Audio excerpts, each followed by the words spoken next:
She was a noble widow. He tried to rob her. Then she fell in love. Howdy, folks.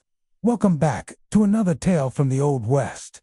If you're enjoying these stories of courage and redemption from the frontier days, please hit that like button and share your thoughts in the comments below. Today's story will take you on a journey through the Arizona desert, where love blooms in the most unexpected places. So settle in with your coffee, and let's ride together into a tale of mystery, healing, and the power of compassion. The October sun blazed mercilessly over the Arizona desert as Eleanor Whitfield's carriage lurched along the dusty trail. At 32, the Boston widow possessed a beauty that even consumption couldn't diminish. Though shadows darkened her emerald eyes, her gloved hands trembled as she lifted the lace curtain, scanning the endless expanse of sand and sagebrush. "Mrs. Whitfield, this is madness," Samuel, her elderly driver, called over his shoulder. "No proper lady travels these bandit trails. We should turn back to Tucson immediately." Eleanor's jaw set with the stubbornness that had driven her across half a continent. Dr. Morrison was quite specific. "Samuel, the ghost flower blooms only in the Devil's Canyon region. Without it, I have perhaps 2 months left." Her fingers found the silver locket at her throat, containing her late husband's portrait. "I didn't survive Charles's death to surrender meekly to this disease." The carriage wheel caught a deep rut, sending medicine bottles clattering across the floor. As Eleanor bent to retrieve them, a prickling sensation crawled up her spine. The desert had gone unnaturally quiet. No bird calls, no insect buzz, just the creak of wheels and leather. Then she smelled it. Wild sage mixed with something else, something intoxicating and indefinable that made her dizzy in a way unrelated to her illness. The scent grew stronger, carried on the hot wind, unlike anything in her Boston gardens. A lone rider materialized from behind a cluster of towering saguaro cacti, moving with the fluid grace of a born horseman. His face was hidden beneath a black bandana, but his eyes storm gray. Above the cloth fixed on the carriage with predatory interest, twin Colt revolvers gleamed at his hips, and his black stallion pranced sideways, eager for action. "Hold there!" The bandit's voice rang out, deep and commanding. He guided his mount closer, with subtle shifts of weight, never taking his eyes off them. Samuel fumbled for the shotgun beneath his seat, but the outlaw's hand moved faster than thought. His pistol appeared as if by magic, aimed steadily at the old man's chest. "I wouldn't try that, grandfather. Let's keep this civilized. I'm only interested in talking with the lady." That mysterious scent intensified as he approached, making Eleanor's head swim. She pressed a handkerchief to her nose, but the fragrance seemed to bypass her physical senses entirely, speaking directly to something primal within her. "Please, sir," she managed, surprised by the steadiness in her voice. "I carry little of value. Some medicine, travel and money, nothing more. Surely not worth the risk of accosting travelers so close to town." The bandit circled the carriage slowly, and Eleanor noticed how his horse responded to the slightest touch, how man and animal moved as one. A Boston lady traveling the desert with one old man for protection. Either you're running from something or running to something. I'm curious which. "Neither concerns you, sir. Everything on this trail concerns me." He pulled alongside her. Window, close enough that the scent became overwhelming. Cedar and sage, yes, but also something sweet and wild, like desert flowers after rain. "They call me the Desert Wolf. Perhaps you've heard the name." Eleanor's blood chilled. Even in Boston, she'd heard tales of Jake Callahan, the Confederate soldier turned outlaw who haunted the southwestern territories. "I've heard you're a murderer and a thief. Guilty on both counts." His eyes crinkled as if he were smiling beneath the bandana. "Though I preferred to think of myself as a redistributor of wealth. Now, what brings Boston society to my desert?" Eleanor lifted her chin. "I seek a flower. The ghost flower, which blooms only in Devil's Canyon. Dr. Morrison of Boston claims it can cure consumption." For the first time, genuine surprise flickered in those gray eyes. The desert wolf pulled his horse back slightly, studying her with new interest. "The ghost flower is a myth, lady, an Apache fairy tale. Dr. Morrison has documented cases. Dr. Morrison is either a fool or a charlatan. His voice carried absolute certainty. I've ridden every trail in this desert. There's no magic flower waiting to cure what ails you. Eleanor coughed suddenly, unable to stop the spasm that brought flecks of blood to her handkerchief. When she looked up, something had shifted in the outlaw's gaze. How long? He asked quietly. 2 months, perhaps less. She met his eyes steadily. So you see, Mr. Callahan, I have little to lose chasing fairy tales. You know who I am. Everyone who knows who you are. Eleanor felt strangely calm, as if that intoxicating scent had numbed her fear. Are you going to rob me or not? I'd like to continue my journey.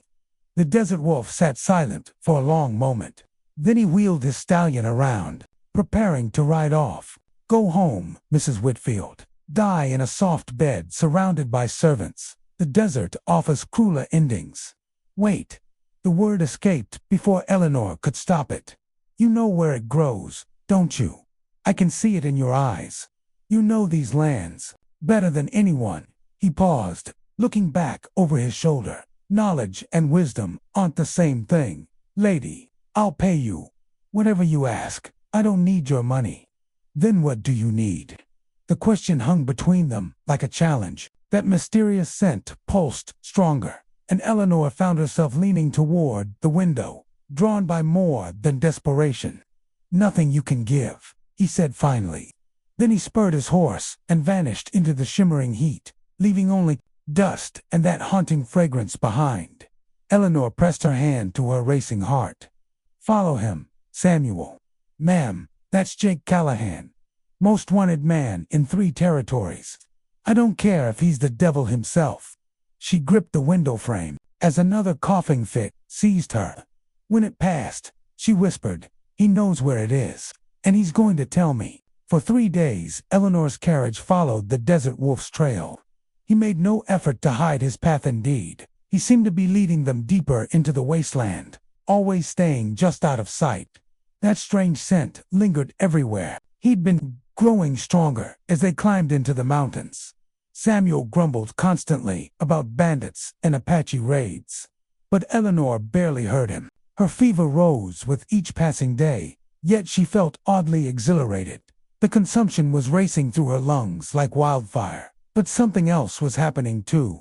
That wild fragrance had awakened something dormant in her properly bred Boston soul. On the 3rd night, they made camp in a box canyon where ancient petroglyphs decorated the walls. Eleanor huddled by their small fire, too weak to eat the beans Samuel offered. Her medicine was nearly gone, and breathing felt like drowning in sand. He's playing with us, Samuel muttered, scanning the darkness beyond their firelight, leading us out here to die. Eleanor didn't argue. She could feel death circling like the buzzards that followed their carriage. But stronger than the fear was an inexplicable pull toward the mysterious outlaw.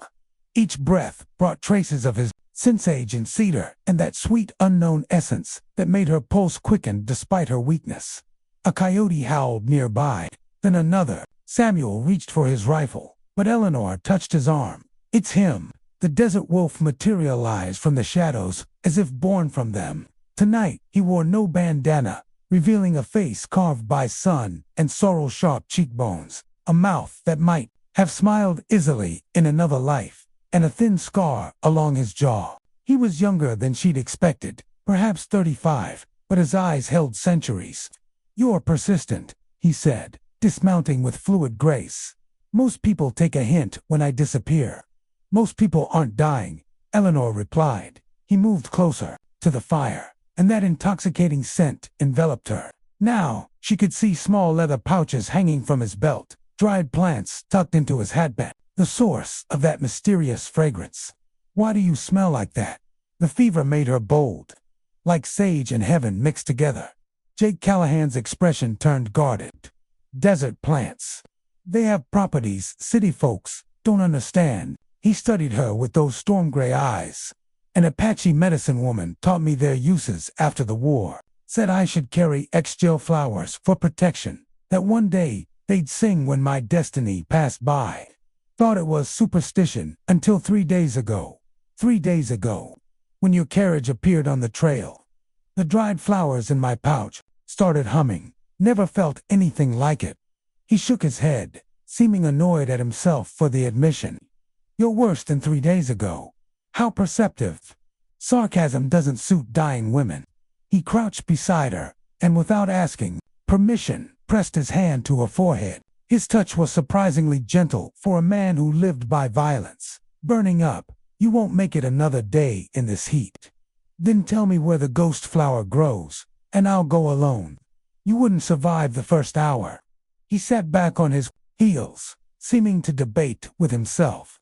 Finally, he pulled one of the pouches from his belt. Brew this into tea. It won't cure you, but it'll ease the symptoms for a few days. Eleanor took the pouch with trembling fingers. The moment she opened it, that heavenly scent intensified tenfold. Her head spun, but not unpleasantly. What is it? Something the Apache taught me. Plants that grow where lightning strikes twice. He stood abruptly. After the war, I was broken, ready to die. An Apache medicine woman named Mary Smoke Eyes found me, taught me the old ways for 3 years before I turned outlaw. These plants, they're all I kept from that better time. He moved toward his horse. I'll be back in 4 days. If you're still alive, I'll consider your request. Why for days? Because that's how long it takes to reach Devil's Canyon and return. His smile was sharp as glass. Assuming the Apache don't kill me for trespassing on sacred ground. Eleanor's heart leaped. You're going to get it. The ghost flower. I'm going to look. There's a difference. He swung back into the saddle, his horse dancing eagerly. That tea will help, but don't overdo it. Too much and you'll see visions. What kind of visions? But he was already melting back into the darkness. His voice drifted back like smoke, the kind that show you what you really want, not always the same as what you need. Eleanor clutched the pouch to her chest, feeling the dried plant's pulse with warmth. Samuel watched the outlaw disappear with obvious relief. Thank the Lord he's gone. We should head back to Tucson at first light. We wait here, Eleanor said firmly. For days, ma'am. You can't trust that man. He's a killer. Eleanor remembered the gentleness of his touch, the concern hidden beneath his sharp words. Perhaps, but he's also my only hope. She inhaled deeply from the pouch, letting that mysterious fragrance fill her lungs. For the first time in months, she drew breath without pain. Make the tea, Samuel. Let's see what visions the desert wolf's medicine brings. The tea tasted of lightning and rain-soaked earth. Eleanor sipped it slowly, while Samuel kept watch, his disapproval evident in every rigid line of his body.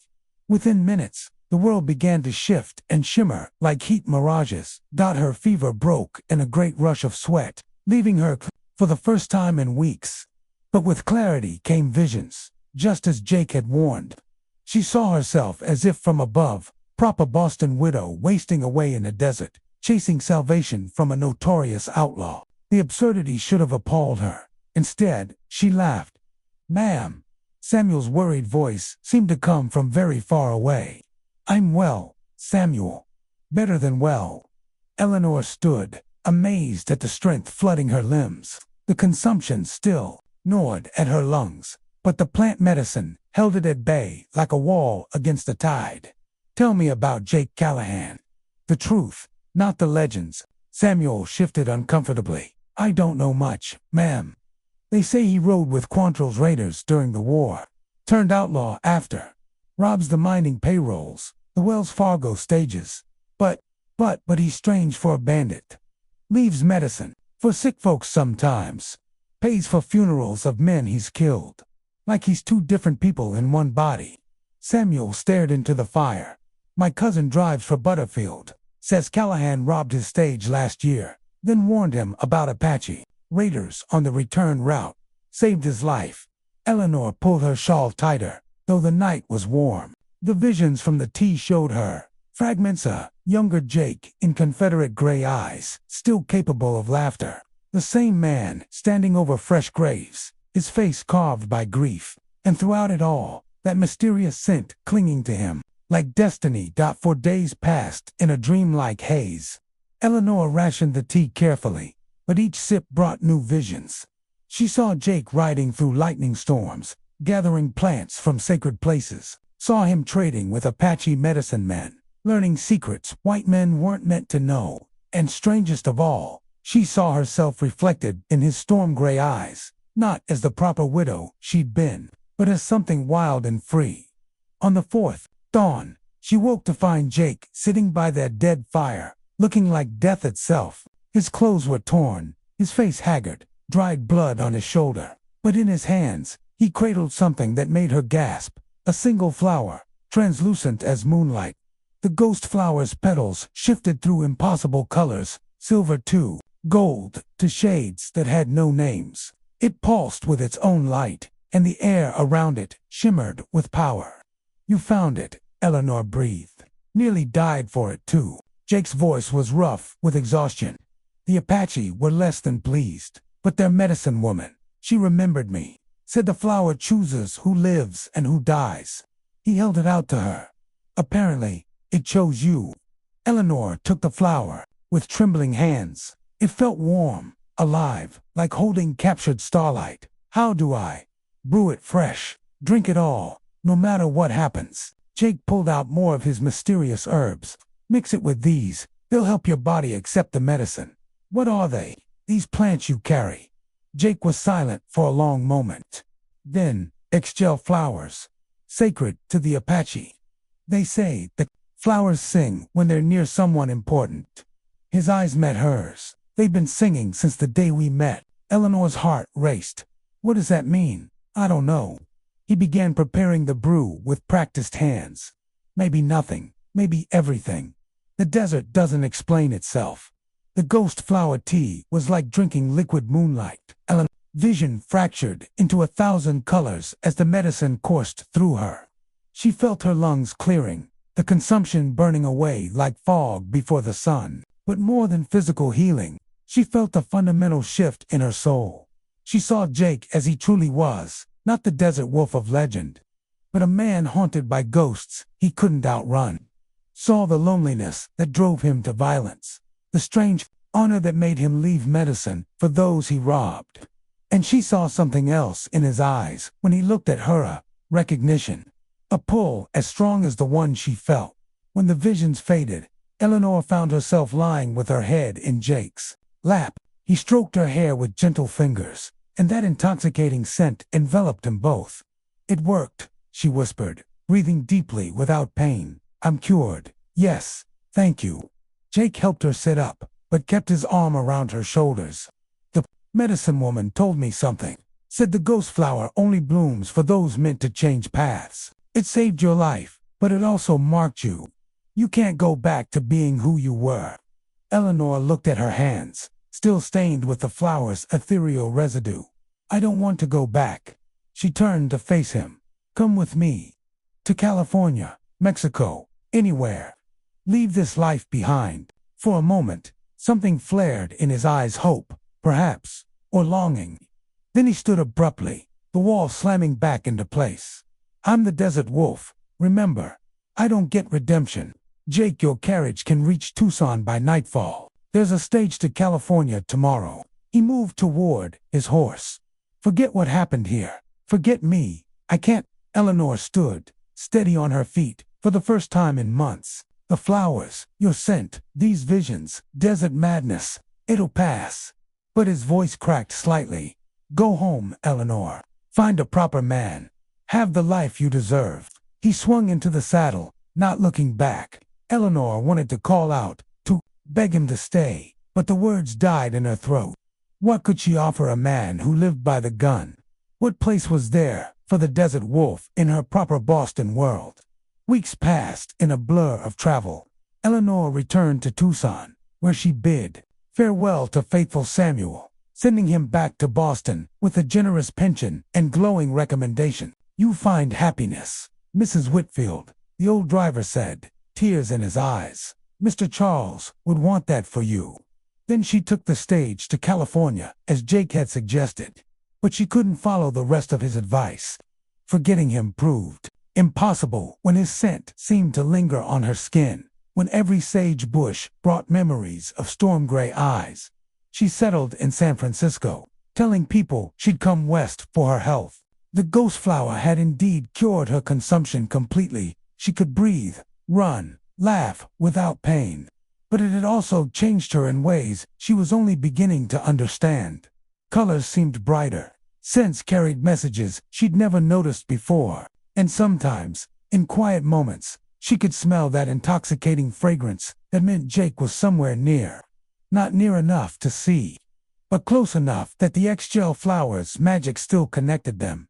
She knew he was watching over her. A drunk who'd bothered her outside the hotel was found beaten in an alley. A con man who'd tried to charm his way into her purse disappeared overnight. Small gifts appeared at her door, herbs, protective amulets, always carrying that wild sage scent. Eleanor tried to build a new life. She met respectable men who courted her properly, bringing flowers and poetry.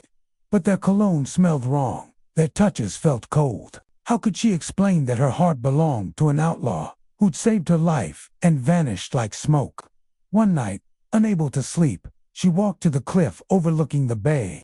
The moon was full, turning the water to molten silver.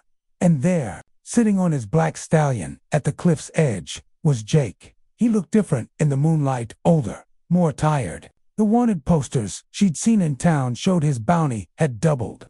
The desert wolf's crimes had grown bolder, more desperate. He was riding toward his own destruction, and they both knew it. "You shouldn't be here," Eleanor said, not moving closer.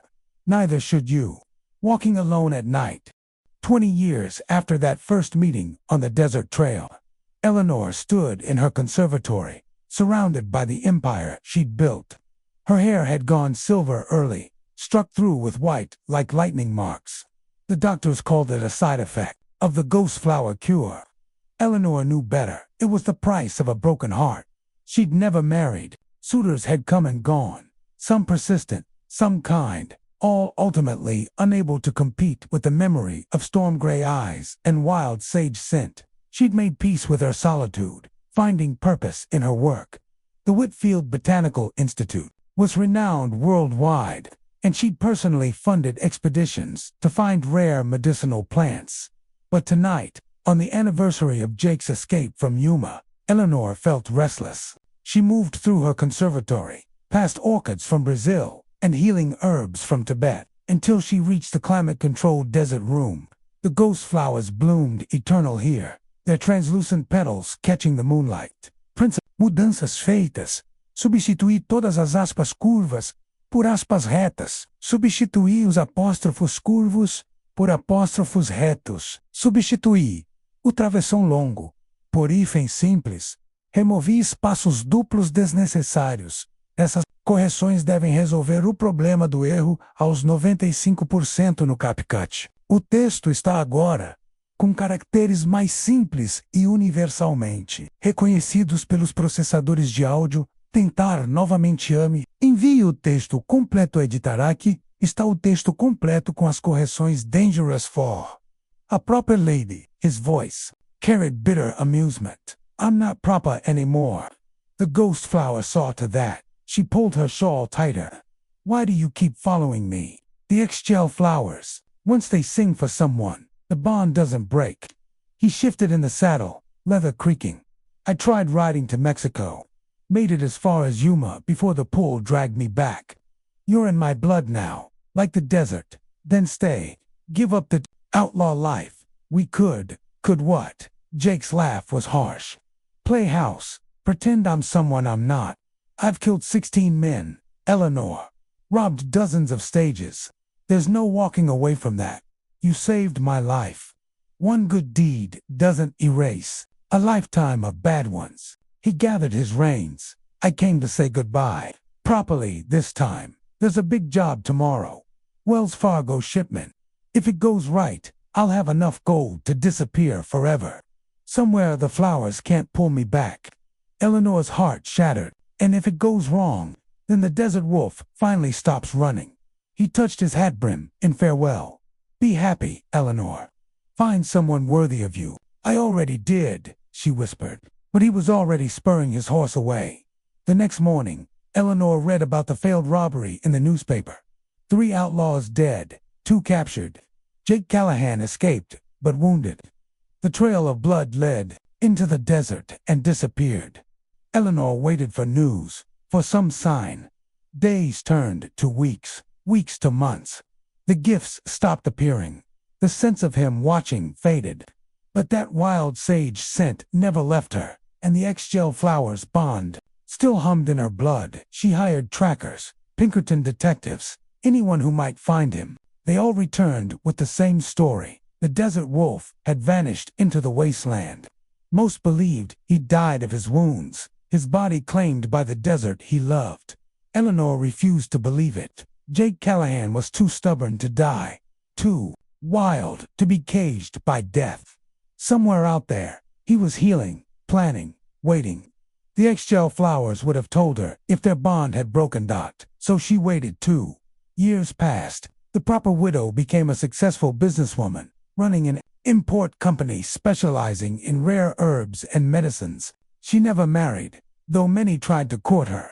How could she explain that her heart belonged to a ghost who smelled of sage and secrets? Sometimes, on nights when the moon was dark and the wind carried desert scents to the coast, Eleanor would walk those same cliffs. And sometimes, just sometimes, she could swear she caught a glimpse of a lone rider on a black horse, watching from the shadows. The desert wolf never came close enough to touch, never spoke another word to her, but he was there, pulled by the same bond that kept Eleanor waiting. 2 souls marked by sacred flowers, forever circling each other like binary stars, unable to merge but incapable of breaking free.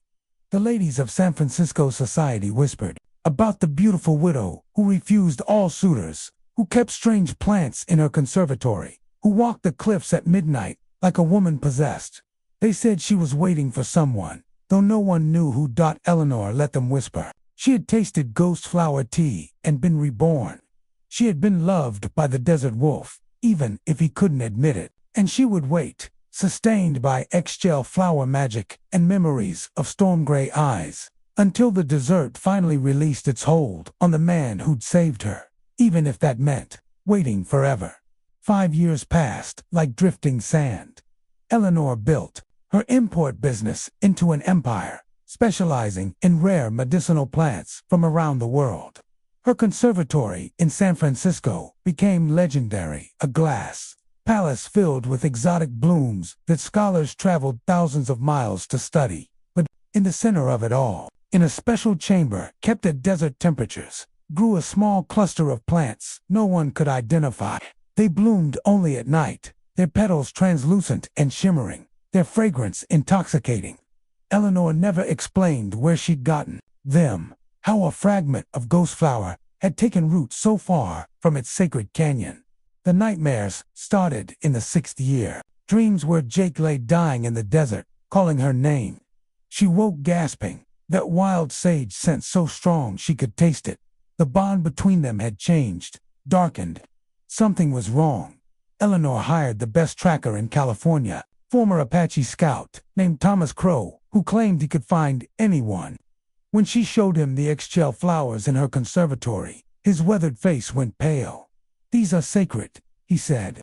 "Where did you get them?" "From a man who saved my life, Jake Callahan." Crow's expression shifted. "The desert wolf. I heard he died years ago." "He didn't die. He's in trouble. I can feel it." Eleanor pressed a bag of gold into his hands. "Find him, please." Crow studied her for a long moment. "The flowers sing for you. That makes you sacred too." He pocketed the gold. "I'll find him." 3 months later, Crow returned with news that shattered Eleanor's carefully constructed world. Jake was alive, but imprisoned in Yuma Territorial Prison, sentenced to life for a murder he didn't commit. He'd been there 2 years, forgotten by everyone except the woman whose life he'd saved. "He's dying," Crow said bluntly. "That place breaks men like him. Wild things aren't meant for cages." Eleanor began planning that very night. She liquidated assets, called in favors, bribed officials. But Yuma was a fortress, and Jake Callahan was their most famous prisoner. Every attempt to secure his release failed. Finally, desperate, Eleanor did the unthinkable. She returned to the desert, to Devil's Canyon, following the path Jake had shown her years before. The Apache found her before she'd gone a mile into their territory. "I seek the medicine woman," Eleanor said in the broken Apache that Jake had taught her during their few days together. "I carry ixchel flowers. They sing for me." The warriors exchanged glances. One of them, older than the others, stepped forward.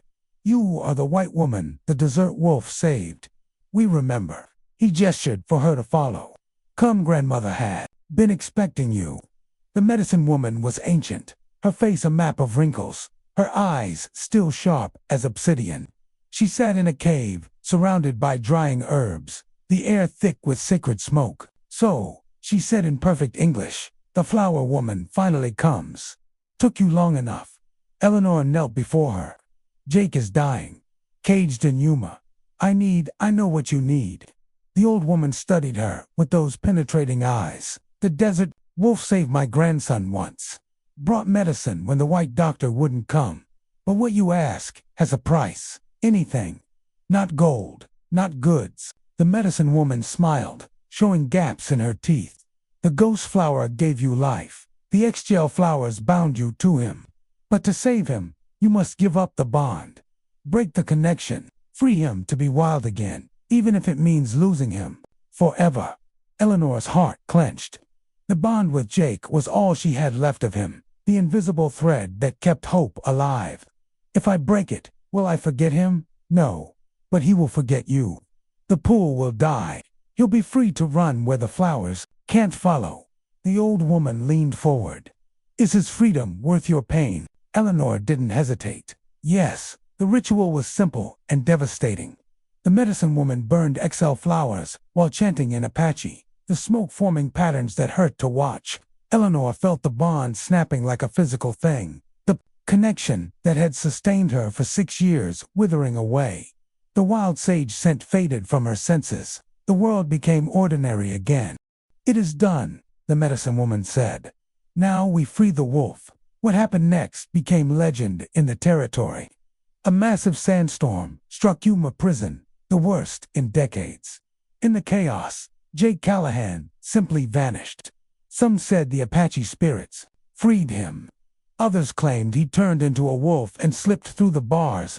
The truth was simpler and more complex. An old woman's medicine and a young woman's sacrifice. Eleanor returned to San Francisco and waited for news. It came 3 weeks later, in the form of a single ghost flower left on her doorstep, still fresh with desert dew. No note, no message, but she understood. Jake was free. He was alive, and he was saying goodbye. She pressed Thea. Sound made her turn. A man stood in the doorway, silhouetted against the night. For a moment, her heart stopped. Then he stepped into the light, and she saw it wasn't Jake, but a young man, perhaps 25, with familiar features and storm-gray eyes. "Mrs. Whitfield." His voice carried a slight Apache accent. "My name is Samuel Smoke. My grandmother was the medicine woman who helped you free Jake Callahan." Eleanor's hand went to her throat. "Is he alive, living with our people, teaching the young ones about plants and tracking?" Samuel smiled. "He doesn't remember you, as the ritual required. But he speaks sometimes of a dream, a woman who smelled of Boston rain and courage. My grandmother sent me to give you this." He held out a leather journal, worn and stained. Eleanor recognized it. Immediately Jake's handwriting covered the pages. He's been documenting the medicinal plants of the Southwest. Every cure, every preparation. My grandmother says it's the most complete collection ever assembled. Samuel's eyes were kind. "She thought you should have it. Said you'd know what to do with it." Eleanor accepted the journal with trembling hands.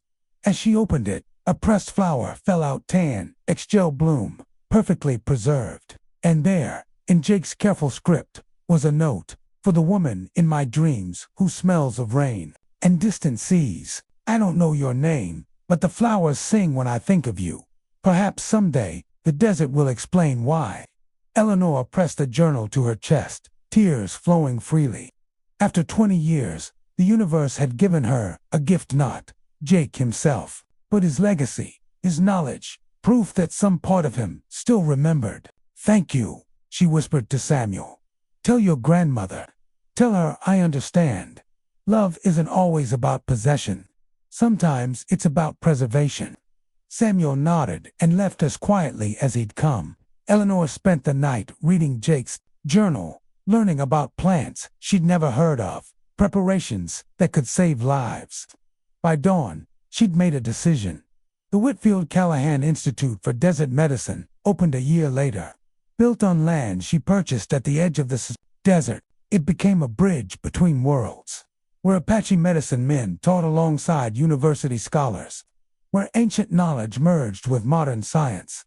Eleanor directed the institute for another decade before age finally claimed her. They found her in the conservatory, sitting peacefully among the ghost flowers, Jake's journal in her lap. She was smiling, and the air smelled impossibly of wild sage. At her funeral, an old Apache man appeared whom no one recognized. He placed a bundle of ixchel flowers on her coffin and spoke in accented English. She saved the desert wolf, and he saved her. The bond was broken, but never forgotten. In the spirit world, the flowers sing again. Some say Jake Callahan lived another 5 years after Eleanor's death, finally succumbing to age in the sacred caves where the ghost flowers grew. Others claim he simply walked into the desert one day and became part of it, his spirit merging with the land he loved. But in the institute Eleanor founded, a strange phenomenon persists. Sometimes, on nights when the moon is dark and the desert wind blows strong, visitors report smelling an intoxicating fragrance, wild sage and Boston rain intertwined. They say if you follow the scent, you'll find 2 sets of footprints in the sand, walking side by side toward the canyon where the ghost flowers bloom. The rational explain it as desert mirages, tricks of wind and memory. But the Apache know better. They say love like Eleanor and Jake's doesn't die, just changes form. In the spirit world, the ixchel flowers sing eternal, and bonds broken in life are renewed in death. The Whitfield Callahan Institute still operates today, saving lives with the knowledge Jake documented and Eleanor preserved. And in the director's office, the portraits hang side by side. Boston widow, with silver-struck hair and eyes full of longing, and a desert outlaw, with storm gray eyes and secrets in his smile. Between them grows a single ghost flower in a crystal vase, its petals translucent as moonlight, its fragrance carrying hints of sage and distant seas. They say it's the same flower Jake brought Eleanor 40 years ago, kept alive by something stronger than science. They say it blooms eternal, waiting for the day when the desert explains its mysteries, waiting for the moment when 2 souls, separated by circumstance and sacrifice, finally find their way home to each other. Some love stories end with happily ever after. Others end with noble sacrifice. But the rarest love stories never truly end at all. They just transform, like desert flowers that bloom in darkness, beautiful and enduring and forever beyond reach. Eleanor Whitfield loved the desert wolf until her dying day, and somewhere in the spirit winds that blow through Devil's Canyon, carrying the scent of ixchel flowers and ghost flower light, he loves her still. Eleanor's recovery was nothing short of miraculous. Within days of drinking the ghost flower tea, her lungs cleared completely. The persistent cough vanished, the blood disappeared, and strength returned to her limbs. But with physical healing came an unexpected affliction, an all-consuming awareness of Jake Callahan. She could sense him in the desert around them, always staying just out of sight, but never truly gone. That intoxicating scent of sage and mystery lingered everywhere, growing stronger at night when the desert cooled. Samuel noticed her distraction, but attributed it to the recovery process. "We should head back to Tucson, ma'am," he suggested on the 5th morning. "You're well now. No need to linger in this godforsaken place." But Eleanor couldn't leave. Not yet. The ixchel flowers bond pulled at her like an invisible thread, keeping her tethered to this patch of desert where Jake's presence haunted every shadow. On the 7th night, he appeared again. Eleanor was sitting alone by the fire, having sent Samuel to bed. She'd been expecting him. The flowers' scent had been growing stronger all evening. "You're still here," Jake said, materializing from the darkness. His face was harder to read without the fever clouding her senses. But those storm-gray eyes held a wariness that hadn't been there before. "I wanted to thank you properly," Eleanor kept her voice steady despite her racing heart. "You saved my life. The flowers saved your life. I just fetched it." He remained at the edge of the firelight, as if ready to bolt. "You should go home now. Back to Boston. Back to your proper life." "I can't." "Why?" Eleanor struggled to find words for the pull she felt. The way his scent had rewired something fundamental in her being. "The flowers you gave me, the some happened. I can feel you, even when you're miles away. Your presence is like—" She paused, searching for the right comparison. "Like gravity. Inescapable." Jake's expression darkened. "The ixchel flowers. I should have warned you." He moved closer, and Eleanor's breath caught. "They create bonds between people. The Apache used them in marriage ceremonies to tie souls together. But I didn't think they'd work on someone not of the blood." "You knew this would happen." "No, maybe. I don't know." He ran a hand through his dark hair, frustration evident. "The flowers sang when I saw you. First time that's ever happened. I thought it was just the desert playing tricks. But it wasn't. No." His voice dropped to barely above a whisper. "It wasn't." They sat in silence, the fire crackling between them. Eleanor studied his profile, the sharp angles softened by firelight, the weight he carried in the set of his shoulders. This was a man who'd chosen loneliness as armor, and she was asking him to remove it. "Tell me about yourself," she said. "The real Jake Callahan, not the desert wolf of legend." He laughed, short and bitter. "Not much difference between them anymore. Been playing the part so long, I've forgotten where the mask ends and the man begins." "I don't believe that." "No." Jake's eyes challenged her. "What do you see then, with your Boston lady's sensibilities?" Eleanor met his gaze steadily. "I see a man who risks Apache curses to save a stranger, who knows the secret names of healing plants, who could have robbed me blind but chose mercy instead." She leaned forward. "I see someone worth knowing, beneath all that carefully cultivated danger." Something cracked in Jake's expression. For a moment, she glimpsed the man he might have been before the war, before the choices that led him to this life. Then the walls slammed back up. "You see what the flowers want you to see," he said harshly. "Desert magic playing with your heart. It'll fade once you get back to civilization, will it?" Eleanor pulled out the pouch of ixchel flowers he'd given her. Even dried, they pulsed with subtle warmth. "Then why do these still sing when I hold them? Why does your scent follow me into dreams?" Jake stood abruptly. "Because I was fool enough to give them to you. Because I let curiosity override wisdom." He moved toward his horse, tethered in the shadows. "This is goodbye, Eleanor. Real goodbye this time. Don't follow me again."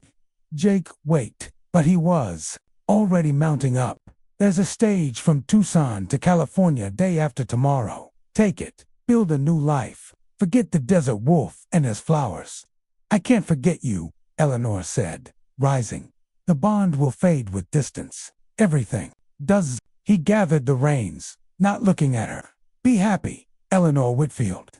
Find a man who can give you more than desert dust and broken promises."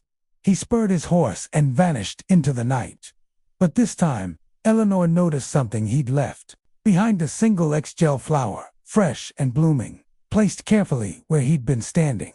She picked it up, inhaling its intoxicating fragrance. The message was clear. The bond tormented him as much as it did her.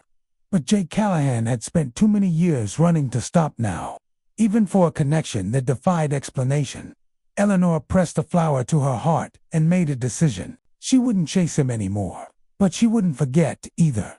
The ghost flower had given her life. The ixchel flowers had given her purpose. Somewhere out there, the desert wolf ran from feelings he couldn't outgun. And Eleanor Whitfield, proper Boston widow, would wait. Months dissolved into years, with the strange quality of a dream half remembered. Eleanor established herself in San Francisco, using her late husband's fortune to build something meaningful. She hired the best botanists and herbalists money could find, showing them Jake's journal and asking them to help her understand and expand upon his work. The Whitfield Botanical Company specialized in rare medicinal plants, with Eleanor as the visionary patron rather than the scientific expert, though she studied voraciously, determined to understand the gift Jake had given her. She never spoke of the desert or the outlaw who'd saved her life, but at night, when fog rolled in from the bay, she would stand at her window and breathe deeply, searching for hints of sage and cedar on the Pacific wind. The ixchel flowers she'd carefully preserved never took root in San Francisco's climate. They withered despite her best efforts, but she pressed each one, creating a collection of dried blooms that retained their faint, mysterious fragrance. Hidden in a private study, they became her secret shrine to a love that couldn't be. The news came in fragments. The desert wolf struck a Wells Fargo shipment near Flagstaff. Jake Callahan was spotted in Tombstone, playing cards with Doc Holliday. The outlaw had been wounded in a shootout, but escaped into the mountains. Each report was a knife twist, but also a reassurance. He lived. He survived. He endured. Eleanor threw herself into her work, becoming an expert in botanical medicine. She corresponded with doctors and scholars, building a reputation as a serious researcher. But always, in the back of her mind, the question lingered: why had the ixchel flowers sung for them? The answer came from an unexpected source. A young Apache woman appeared at her company one day, seeking employment. Maria Crowfeather had been educated at an Eastern school, but retained her people's knowledge of plants. "You carry the flower scent," Maria said during their interview, her dark eyes knowing ixchel blooms, sacred medicine. Eleanor's carefully maintained composure cracked. "You know about them. My grandmother was student of Mary Smokeeyes, the one who taught Jake Callahan the plant ways after the war." Maria smiled sadly. "Mary died years ago, but her teachings live on. She always said Jake would find his match, but the spirits would test him first. Separation is sometimes the greatest teacher." "I don't want to be taught," Eleanor said, surprising herself with the bitterness in her voice. "I want to understand why we were bound only to be torn apart."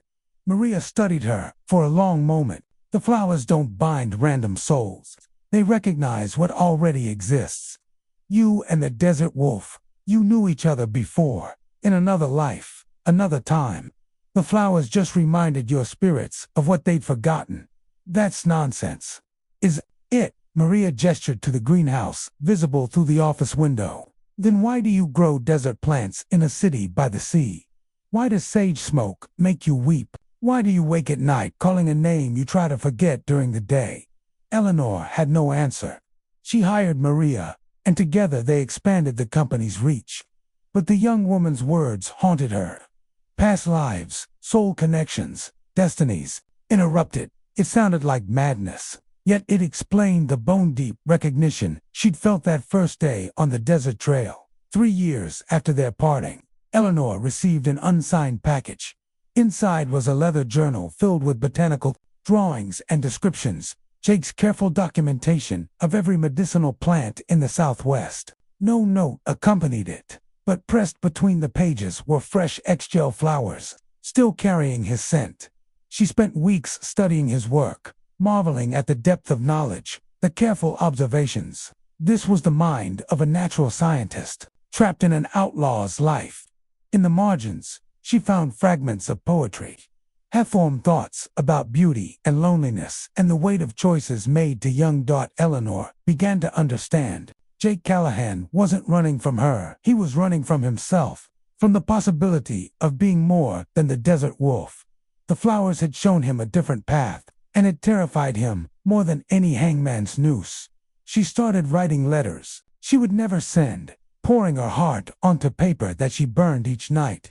In them, she told him about her days, her discoveries, the way fog over the bay sometimes looked like desert mirages. She wrote about forgiveness and second chances, and the courage it took to stop running. One letter she kept. "My dear Jake, The ixchel flowers bloomed today in colors I've never seen before, purple shot through with gold, like sunset over sand. Maria says it means a choice is coming, a crossroads where paths diverge forever. I want you to know that I understand.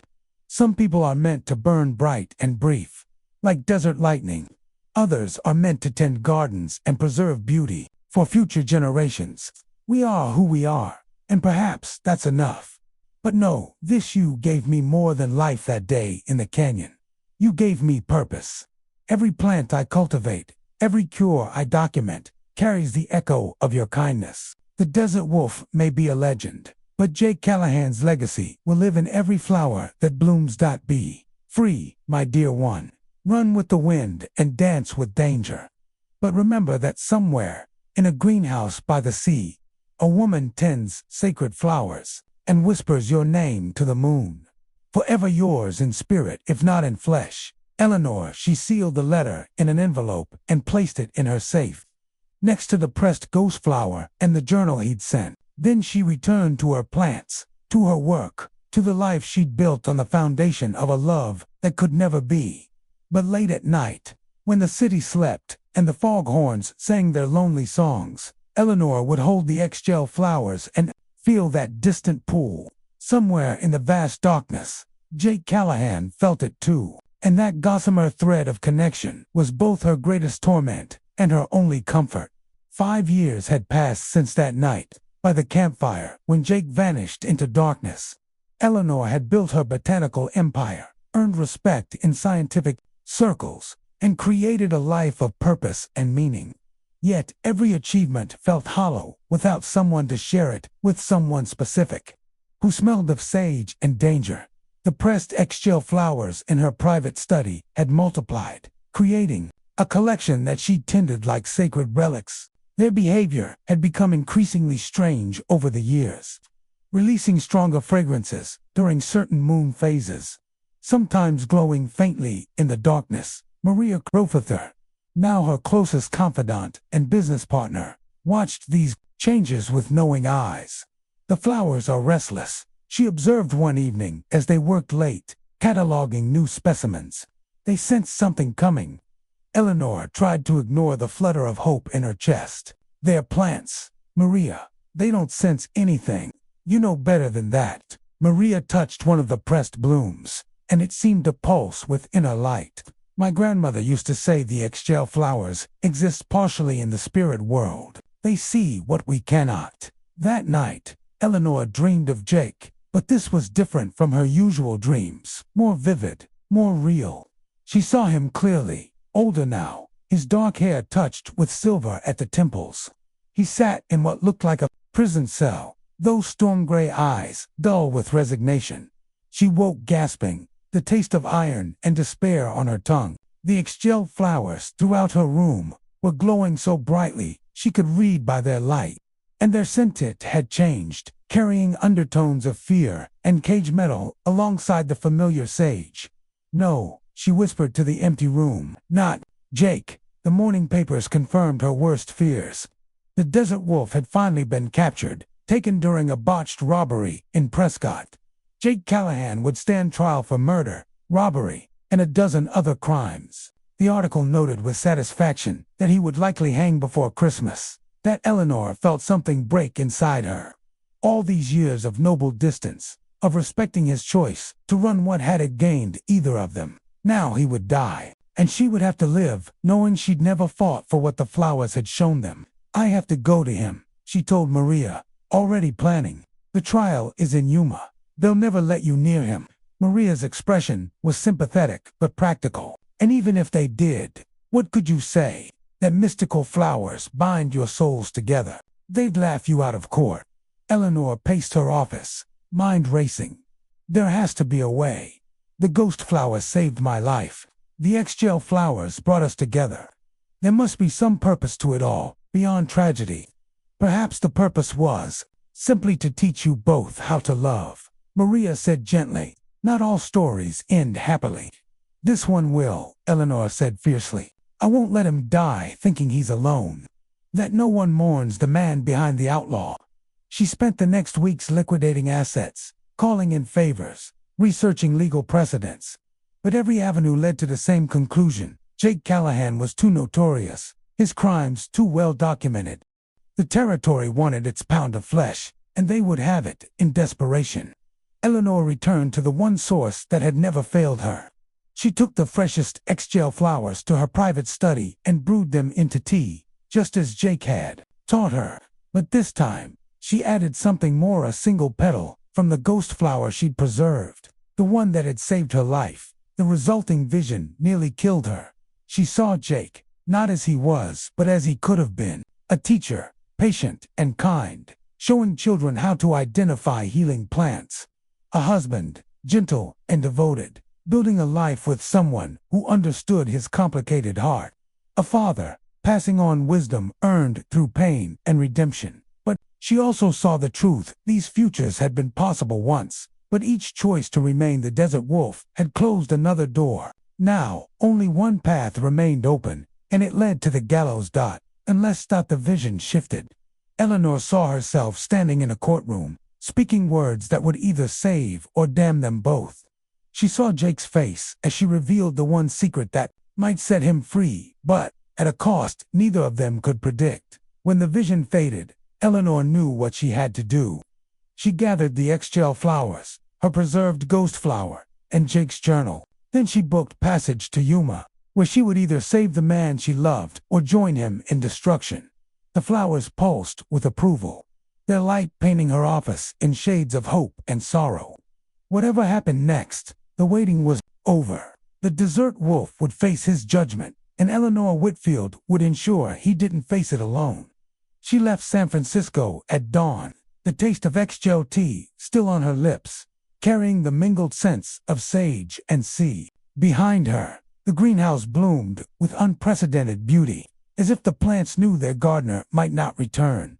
The Yuma courthouse squatted like a toad in the desert heat, surrounded by crowds eager to see the infamous desert wolf meet justice. Eleanor pushed through the throng, her eastern finery drawing stares and whispers. She'd timed her arrival for the final day of testimony. When character witnesses were called, Jake sat in chains at the defendant's table, his face carved from stone. When Eleanor entered the courtroom, his head snapped up as if pulled by a string. Their eyes met across the crowded room, and she saw a parade of emotions flash through those storm-gray depths: shock, anger, longing, despair. She took a seat in the gallery, close enough to catch his scent beneath the jail stench. Even now, after everything, that mixture of sage and wildness made her pulse race. The ixchel flower she'd tucked behind her ear pulsed with warmth. The prosecutor was painting Jake as a monster, listing his crimes with theatrical relish. Each robbery, each death, each act of defiance against law and order. The crowd murmured approval. Justice would be done. When the judge called for final witnesses, Eleanor stood. "Your Honor, I wish to speak on behalf of the defendant." The courtroom erupted. The judge banged his gavel, glaring at her over his spectacles. "And who might you be, madam?" "Eleanor Whitfield of San Francisco. Mr. Callahan saved my life 6 years ago, and I have information relevant to his character." Jake was shaking his head violently, mouthing no over and over. But Eleanor had come too far to stop now. The judge allowed her to take the stand. Eleanor smoothed her skirts, touched the ixchel flower for courage, and began. 6 years ago, I was dying of consumption. The doctors had given up. In desperation, I sought a mythical cure, the ghost flower that grows in Apache sacred lands. She met Jake's eyes. Mr. Callahan risked his life to obtain that flower for me. He asked for nothing in return. He saved me simply because it was the right thing to do. Touching, the prosecutor sneered. But one good deed doesn't erase years of crime. No, Eleanor agreed, but it does reveal the true nature of the man. Jake Callahan is not the monster you've painted.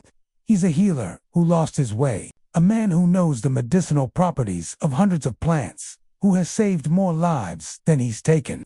She pulled out Jake's journal, showing the detailed botanical drawings.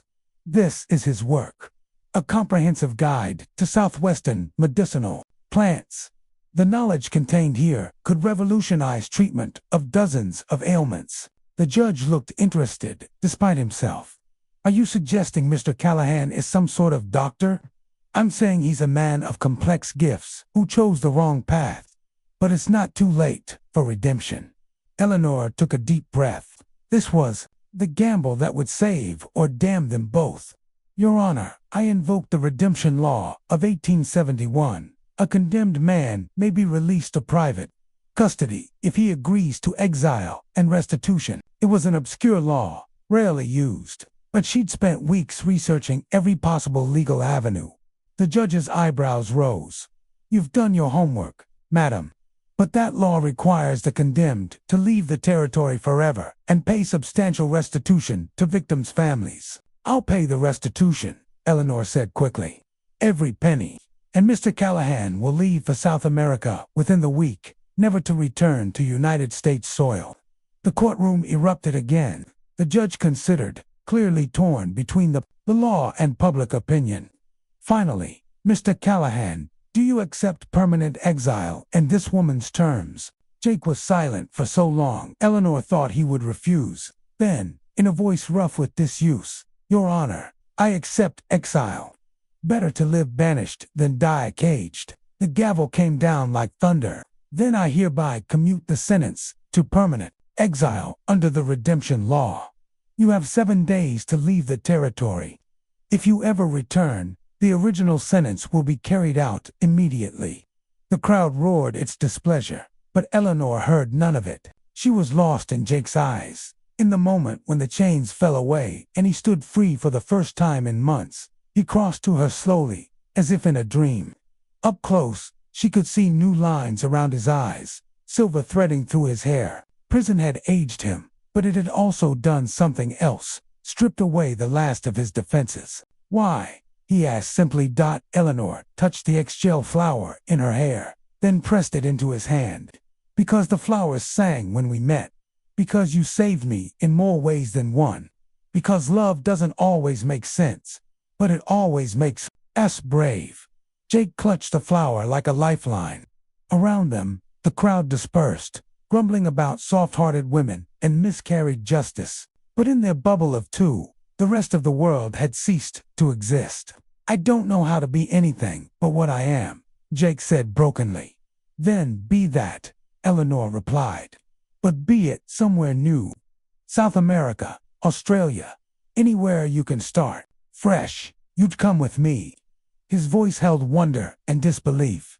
Jake, I've been waiting for you for 6 years. I've built an empire on the foundation of your knowledge. I've loved you through absence and silence and the weight of impossibility. She cupped his face in her hands. Yes, I'd come with you, to the ends of the earth if necessary. The journey to San Francisco took a week by stage and train.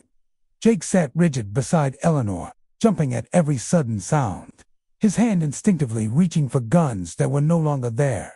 6 months in, Yuma had left marks that went deeper than the visible scars. Eleanor didn't push. She simply sat beside him, occasionally brushing his hand with hers, letting him adjust to the reality of freedom. At night, when they stopped at way stations, she would brew tea from the ixchel flowers, and they would sit in companionable silence, letting the sacred scent work its healing magic. It wasn't until they reached the Whitfield Botanical Company that Jake finally spoke more than monosyllables. He stood in the main greenhouse, surrounded by plants from every corner of the world, his expression wonderstruck. You built all this. We built it, Eleanor corrected. Your journal was the foundation. Every cure you documented, every observation, you made it all contributed to this.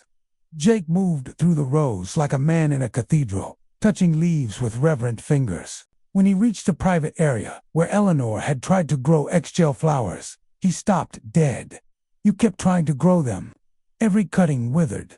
They need their desert home. Eleanor moved closer. Just like you. Jake turned to her, and she saw the war in his eyes, hope, battling against years of self-preservation. Eleanor, I need to tell you something about why I left, why I couldn't. He ran a hand through his hair. The flowers create a bond, yes, but they also show truth. And the truth they showed me that night was that I would destroy you. My life, my choices, they poison everything they touch. Yet here I stand, untouched, thriving." Eleanor moved closer. "Jake, the flowers showed me truth too. Want to know what I saw?" He nodded mutely. "I saw a man so convinced of his own unworthiness that he'd rather die alone than risk being loved. I saw someone who confused punishment with penance, who thought suffering was the only currency that could pay for past sins." She touched his face gently. "I saw you, Jake Callahan, all of you, and I chose to love you anyway." Jake's composure finally cracked. He pulled her against him, burying his face in her hair, his body shaking with suppressed sobs. Eleanor held him as the storm passed, as 6 years of running finally came to an end. But even as she comforted him, she felt the tremor of wrongness in the air. The pressed ixchel flowers, which should have been singing with joy at their reunion, were strangely muted. Their scent carried undertones of farewell. That night, as Jake slept in the guest room she'd prepared, Eleanor consulted with Maria. The young Apache woman's face was grave as she examined the flowers. "Something's wrong," Maria confirmed. "The bond is fracturing, like a rope fraying under too much strain." "That's impossible. We're finally together. The flowers should be thriving."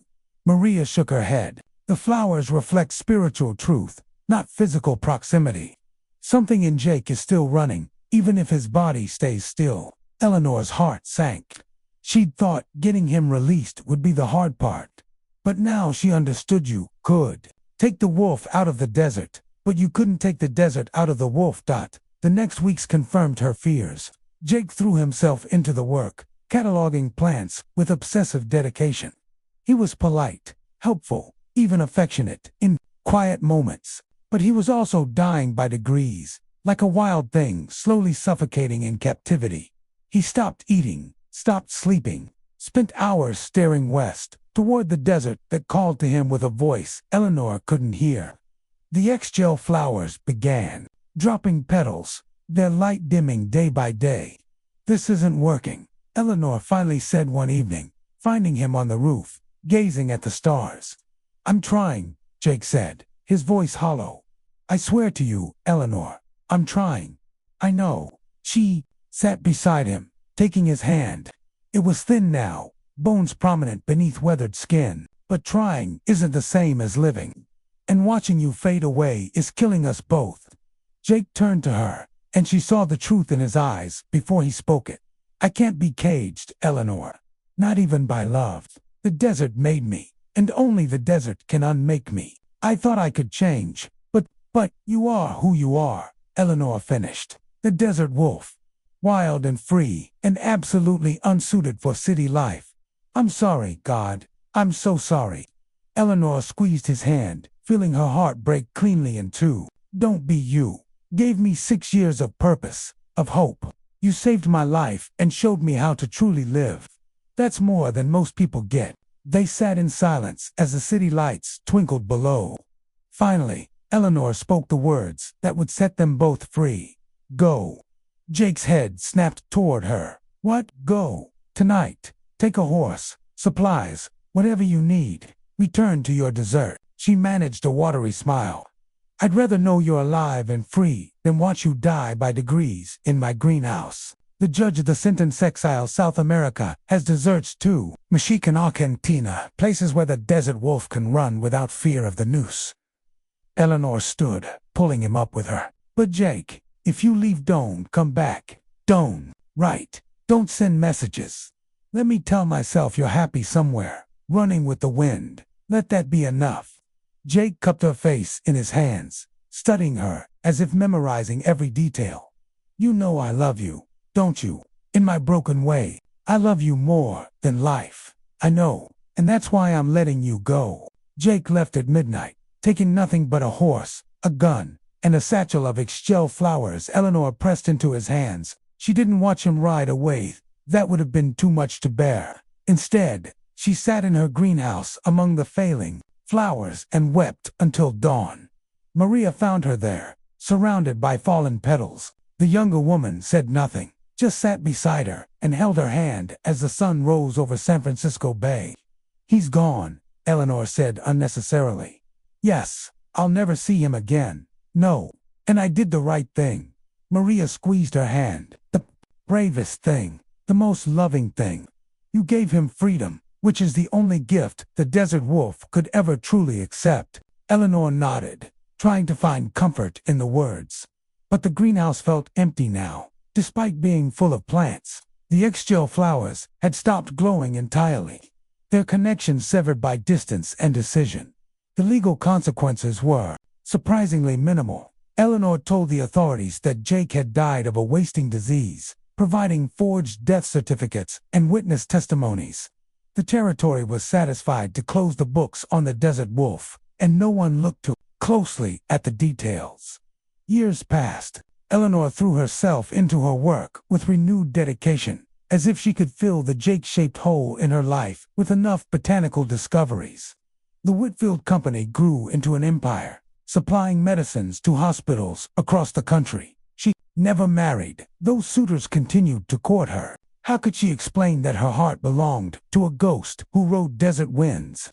That every man seemed pale and insubstantial compared to memories of storm-gray eyes and sage-scented skin. The ixchel flowers in her greenhouse eventually withered and died, despite her best efforts. She pressed the last bloom in her journal, next to the letter she'd never sent and the sketch she'd drawn of Jake that first night by the campfire. These became her treasures, proof that it hadn't all been a desert dream. News of the desert wolf filtered through occasionally. He'd been seen in Mexico, riding with revolutionaries. He'd saved a mining town from bandits. He'd disappeared into Apache territory and emerged speaking prophecies. Eleanor collected these stories like precious gems, choosing to believe the ones that painted him as hero rather than villain. 10 years after their parting, Maria Crowther received a visit. Elderly Apache man who claimed to have a package for the flower woman. Maria brought him to Eleanor, who recognized something familiar in his bearing. "The desert wolf saved my son many years ago," the man said simply. "Before he crossed into Mexico for the last time, he asked me to bring you this if I ever traveled north." Inside was a new journal, filled with botanical drawings of Mexican and South American plants. The detail was exquisite, the knowledge invaluable. No note accompanied it. But pressed between the pages was a single fresh ixchel flower dot. Eleanor held it to her face, inhaling the familiar scent of sage and wildness. For a moment, she could almost feel him distant, but still connected, free, but not forgotten. The flower pulsed with faint warmth, carrying a message across impossible miles. "I remember. I survived. I love." She had the journal's contents published under a pseudonym, ensuring Jake's knowledge would benefit the world without revealing its source. The cures it contained saved thousands of lives over the years. A legacy of healing born from an outlaw's careful observations. Eleanor lived to be 71, sharp-minded to the end. She never spoke publicly of Jake Callahan, but her private journals, discovered after her death, told the whole story. They spoke of a love that transcended convention, of bonds that distance couldn't break, of the courage it took to let wild things remain wild. On her deathbed, attended by Maria's daughters, Eleanor smelled sage and cedar one last time. She smiled, believing it was memory playing tricks. Jake would be an old man now, if he still lived. The desert wolf, finally tamed by age, if not by law. But still, that familiar scent filled the room, carrying whispers of desert wind and promises kept. Her last words, recorded by witnesses, were, "The flowers are singing again." They buried her with the pressed ixchel flower clutched in her hand, the journal Jake had sent, and a heart full of love that death couldn't diminish. The newspapers wrote about her botanical legacy, her business empire, her charitable works. But they missed a real story, a woman who loved a wild thing and was wise enough to set it free.